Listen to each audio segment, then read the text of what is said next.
খনার বচন। দুষ্টু লোককে কিভাবে চিনবেন? মুখে মধু মনে বিষ, ছাড়ো তারে অহর্নিশ।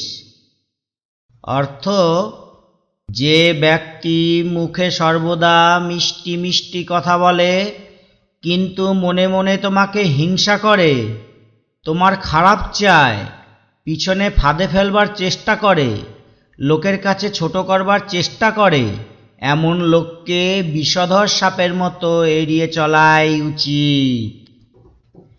এক গাছের বাকল কি আরেক গাছে লাগে? যদিও বা লাগে তো খস খস করে। অর্থ, অনেক সময় দেখা যায় বন্ধুর বন্ধুর সঙ্গে বন্ধুত্ব হয়। যতই কারোর সঙ্গে বন্ধুত্ব হোক, কিন্তু একটু সাবধানে থাকাই উচিত, কারণ পর কখনোই আপন হয় না। কথার নাম মধুবাণী, যদি কথা কইতে জানি।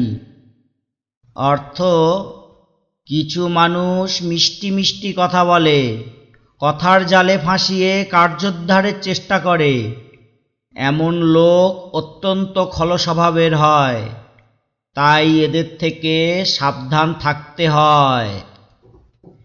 গাছে তুলে মই কাড়ে, কাজ নেই আড়ম্বরে। অর্থ, যে ব্যক্তি লোক দেখানো বন্ধু সেজে তোমাকে কোনো কাজে নামিয়ে বিপদে পিছন থেকে আস্তে আস্তে করে সরে যায়, এমন লোককে এড়িয়ে চলাই শ্রেয়। মানি লোকের হাত ছাড়ো, যদি একা চলতে পারো। অর্থ, যে ব্যক্তি সমাজের মান্য অথচ দুর্জন এবং অহংকারী, সেই লোকের সঙ্গ ছেড়ে দেওয়াই ভালো যদি নিজের উপর ভরসা থাকে, কারণ এমন ব্যক্তির সাথে বন্ধুত্ব থাকলে নিজের কিছু করতে পারার বিশ্বাস উঠে যায়, পরনির্ভরশীল হয়ে যাওয়া ছাড়া কোনো উপায় থাকে না। চোর সেবক চোরাগাই, খলপড়শি দুষ্টু ভাই, দুষ্টা নারী পুত্র জুয়ার, খনা বলে কর পরিহার।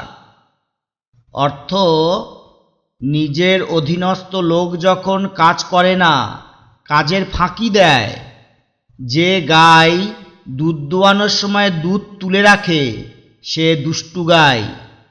যারা খল স্বভাবের প্রতিবেশী এবং যে ভাই, বন্ধু অথবা লোকজন আপনার ক্ষতি করতে চাইবে, সেই ধরনের লোকের সাথে খুব সাবধানে ব্যবহার করা উচিত।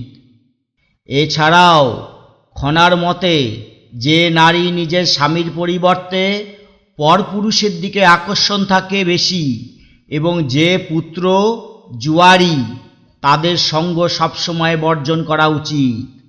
সুযোগ পেলেই এদের থেকে ক্ষতির আশঙ্কা থেকেই যায়।